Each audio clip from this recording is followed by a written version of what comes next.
Hello there, and welcome, or welcome back as it may be, to another attempt at me getting something done here.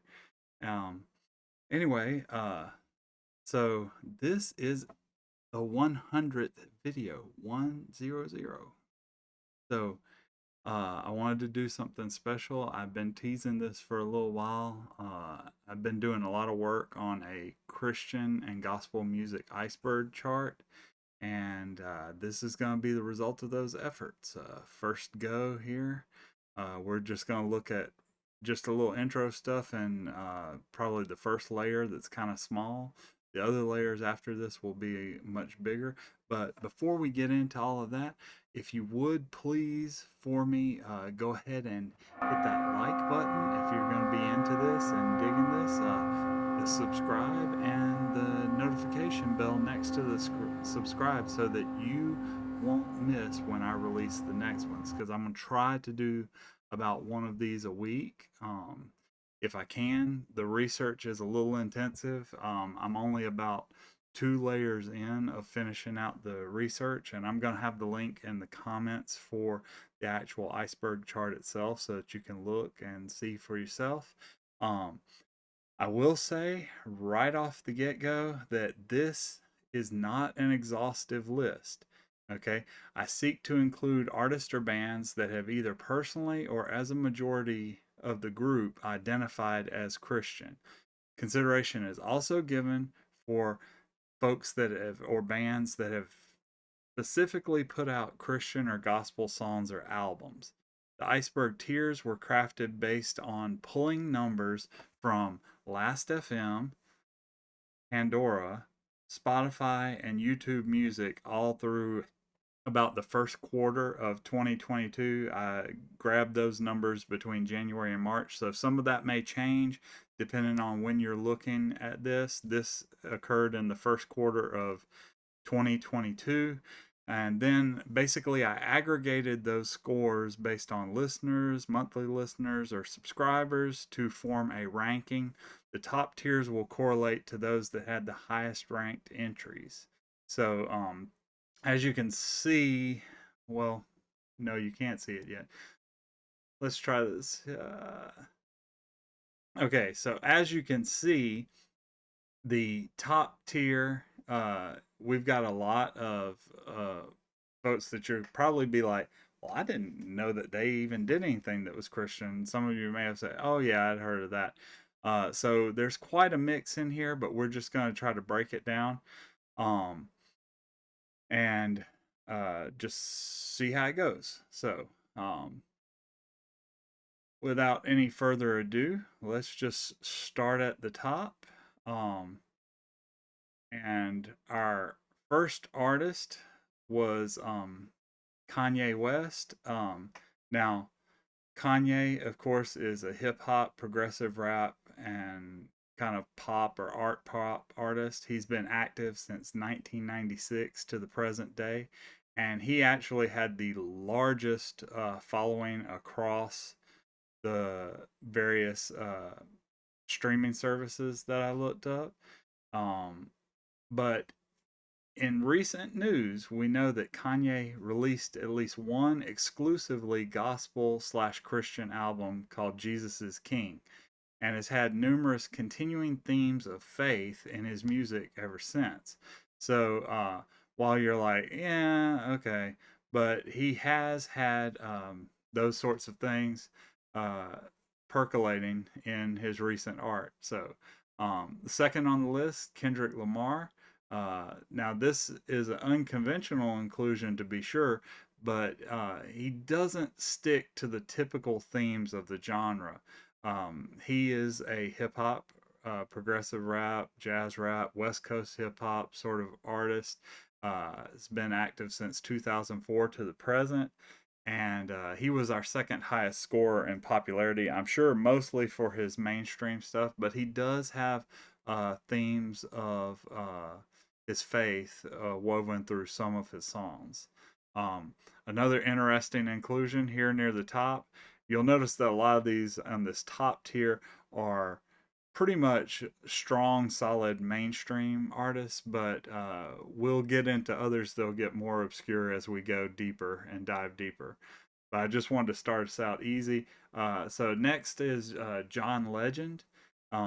John Legend, he is primarily R&B, soul, and some pop music.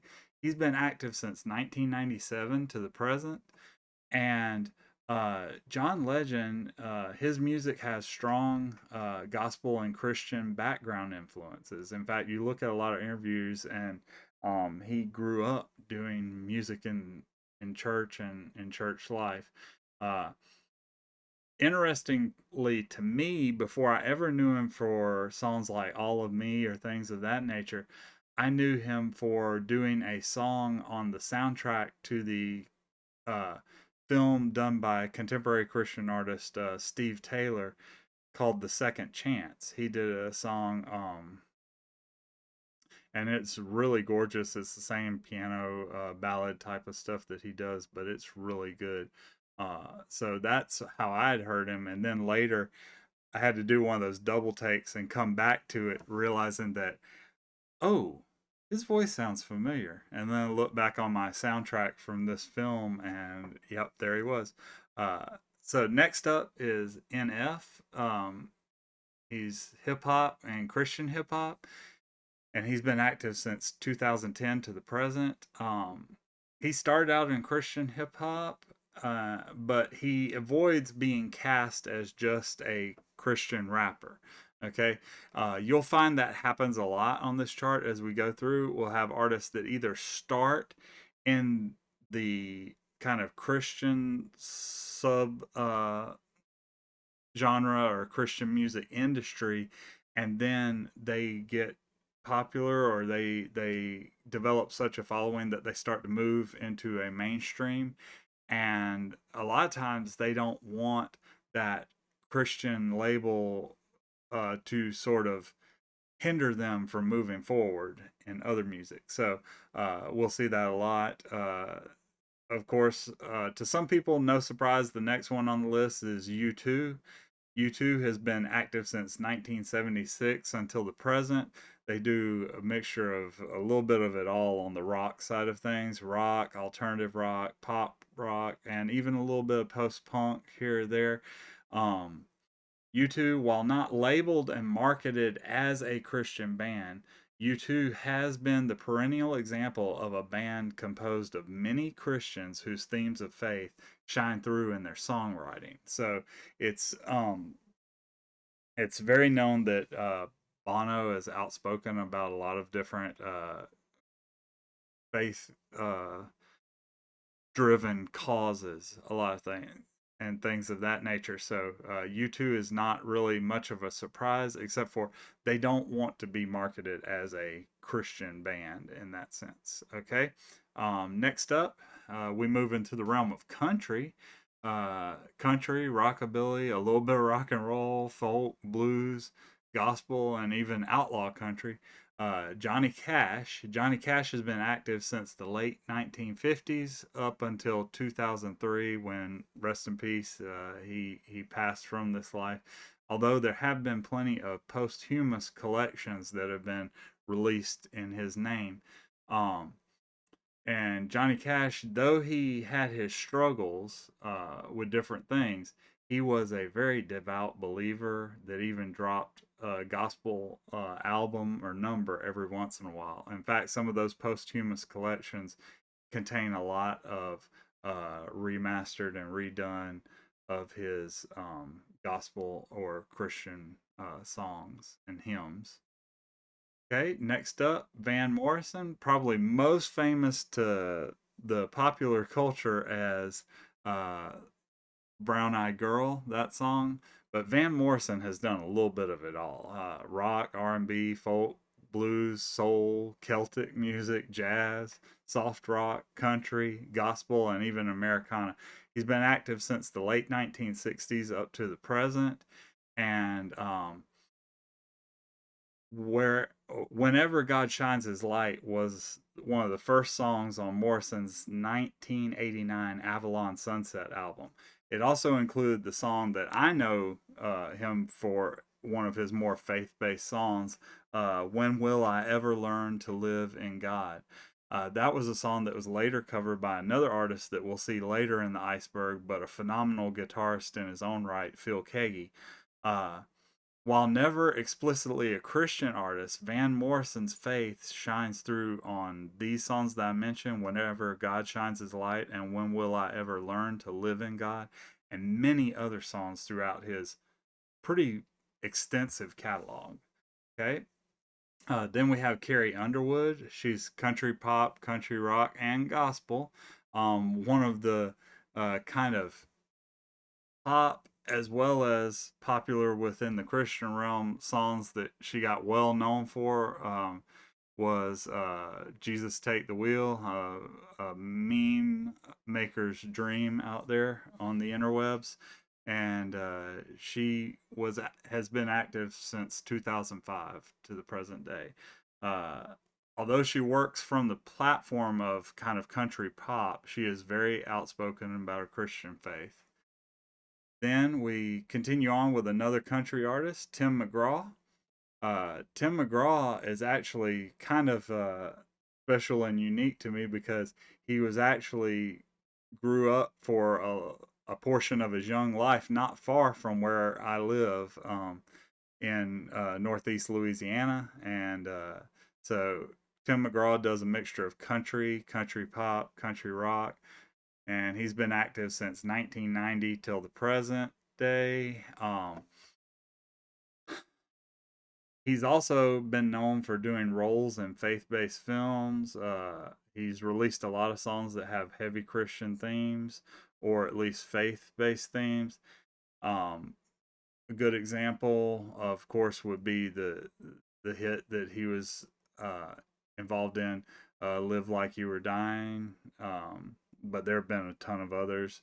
But one of the things that I also remember him for within this idea of Christian and gospel music is that once he was doing a relief concert and he actually covered a song by one of my favorite Christian bands, Petra, called "More Power to You."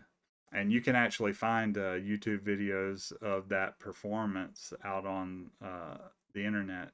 And it's very interesting because I remember we were watching kind of the relief concert, and all of a sudden he breaks into this Petra cover tune. And I was like, huh, cool. All right, next up is Bob Dylan. Bob Dylan has done a lot of stuff. You know, folk, blues, rock, gospel, country, traditional pop, jazz. He's been active since 1961 to the present, but his specific gospel sort of stint was from 1979 to 1981, where he released "Gotta Serve Somebody," the gospel songs of Bob Dylan back in '79, and so that was unusual for the people of that time as well. But it was just kind of another one of the impacts of the Jesus movement, and some of that was flowing through. Those had been involved in the hippie sort of movement, and some of them came to faith, and all of a sudden that faith, they needed to express it in some of the same art that they had been doing when they were in the hippie sort of movement and trend. And Bob Dylan, I think, was kind of on some of the edges of that. Another great place, if you want to know more about that Jesus movement of the mid to late 70s, there was a recent film called The Jesus Music. It was done by K-Love Films, the Christian contemporary radio station. And it's interesting. It gives a good synopsis of a lot of the artists and the different issues that they faced trying to come out with stuff in this market and realm. All right, next up is the group known as the Fray. Probably best known for their songs "How to Save a Life." They do a mixture of pop rock, alternative rock, and other soft rock. They've been active since 2002 to the present. Uh, while the band avoids being labeled as a strictly Christian band, there's no doubt they seek to spread a positive sort of faith based message from the platform of the larger stage. Okay? Now, after all of these sort of mainstream pop artists and hip hop and country and other stuff, we have finally gotten to a truly exclusively Christian artist in Hillsong Worship, and they are strictly about the praise and worship. Okay. Interestingly enough, I learned in doing the research they have been active from 1983 to the present. Now, they weren't necessarily recording all of that time, but what happened was um, they're basically a worship ensemble for their particular church of Hillsong, and so not a whole lot more to say there. You have probably, if you've heard praise and worship of the last 10 to 15 years, you have heard a Hillsong song somewhere in there. Okay, next up, we dive back into the country realm with Miss Dolly Parton. She's done country pop, bluegrass, and gospel. She's been active since 1956, y'all. And while the country superstar has had songs with gospel themes all along her career, a good example, Coat of Many Colors. Um, it uses the ideas from some of the story of Joseph in the Bible to express the theme of the song. But she has embraced even further involvement in faith based films and Christian music. She was in one faith based film about choirs and battles that occur with divas and stars within choirs. Um, called Joyful Noise that I think also had Queen Latifah in it. But she's most recently in the Christian realm did the duet with Zach Williams called There Was Jesus. So Dolly Parton, no surprise that she's up here at the top of this list. Okay, then one of my son's favorites, Al City.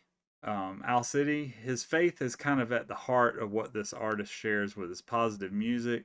He does a mixture of electronica, synth pop, indie tronica, pop, Christian EDM or electro dance music, and contemporary Christian music. He's been active since 2007 to the present, and he's done everything from even electronic renditions of classic hymns like the idea of all creatures of our God and King and things of that nature. All right. Next up, we have another exclusively Christian band. In fact, a highly outspoken one that I've got their t shirt on here for all to see. Skillet. I saw them recently at Winter Jam for about the second or third time. But Skillet is Christian rock, Christian metal, hard rock, alternative rock. They were in that new metal sound, and nowadays they do some things that are more symphonic metal. They've been active since 1996 to the present, and they have evolved and changed over that time quite a few times. Um, if you don't believe me, go back and see the first album and listen to some songs like Saturn off of the first album that simply had a iron skillet on the cover. But Skillet is very outspoken about their Christian faith and not afraid to mingle in rock circles. I mean, they even get some respect and level of props within the other hard rock bands and acts. And so, um, uh, John, the lead singer and bassist, is very active on the internet doing podcasts and different shows and things of that nature. So y'all should check them out if you're into that style of music. Um, then we have Lifehouse, that was alternative rock, post grunge, and pop rock. Um, and they've been active since 1995. The band doesn't limit themselves to being just a Christian band, but the faith of their members do shine through in much of their songwriting. I've even known one of Lifehouse's songs, Everything, to be used for some dramatization, skit, interpretive movements done by youth groups in the past couple of decades. Um, so, all right. After a little segue into rock for a little while, now we're coming back to some hip hop with Chance the Rapper. He's hip hop, alternative hip hop, and R&B. Been active since 2011, and Chance the Rapper proclaims that he is a Christian rapper, but he doesn't just make Christian songs. So the point there is that while he's a Christian and he doesn't hold back on letting it influence what he may say, he is not specifically only trying to write songs for just the church or just for Christian people. He may write songs that are about life and the struggle therein. So, Chance the Rapper, um, Hillsong United. This is a different offshoot of the Hillsong sort of thing. Um, they do worship music, but they also do contemporary Christian, and even some of it gets to the level where you would consider Christian rock. They've been active since 1998 to the present, and yeah, it's another worship band offshoot of the Hillsong Church. Okay, then we have Creed. You'll also see Scott Stapp as a solo artist a little further down the line, but Creed was post grunge, hard rock, alternative metal, and alternative rock. They were active from 94 to 2004, and then again from 2009 to 2012. Creed, everyone in Creed claims to be a Christian, but the band avoids the Christian rock label. Okay. Then we go into what they call neo-traditional country, where it is like a new awakening of the old style of country music. If you have ever heard somebody talk about how they don't really dig on all of this newer country that mixes with this and that and that, neo-traditional country goes back to some of the roots of just, a simple basic tune and a fellow vocalizing over it. So then we got Josh Turner. Um, he's been active since 2001 to the present, and he has themes of faith. My dad used to love his song, Long Black Train. And this is another country artist whose faith comes through in his songs. Then we have one that I'd say back in the 2000s somewhere. This was when I first became aware of him actually having some gospel music. Randy Travis, long been known in the mainstream country for songs like Forever and Ever, Amen, Digging Up Bones, and all these other songs. He has a very distinctive voice, but he also did a gospel album, and he's been active from 1978 to 2013, and then he reactivated, I guess, from 2016 to the present. Though long known for his country crooning, he added gospel music to his repertoire back in the 2000s. Okay. Then we have the Red Jumpsuit Apparatus. It was alternative rock, pop punk, post hardcore, and emo from 2003 on to today. The band doesn't consider themselves a Christian band, but some or all of the members have at one point or another claimed Christian faith. Okay. Then we have Scotty McCreery, who's country since 2011, is another country artist that has deep roots in his faith, and they sometimes show through in his music. Then we come to Chevelle. Chevelle is hard rock, alternative metal, post grunge, alternative rock, and even sometimes considered new metal. They have been active since 1995 to the present, And Chevelle, the members of Chevelle are Christian, but they don't think of their band as a Christian band. Another side note about Chevelle, I mentioned John Legend and how he was on the soundtrack for a Christian film that was done by a CCM artist known as Steve Taylor.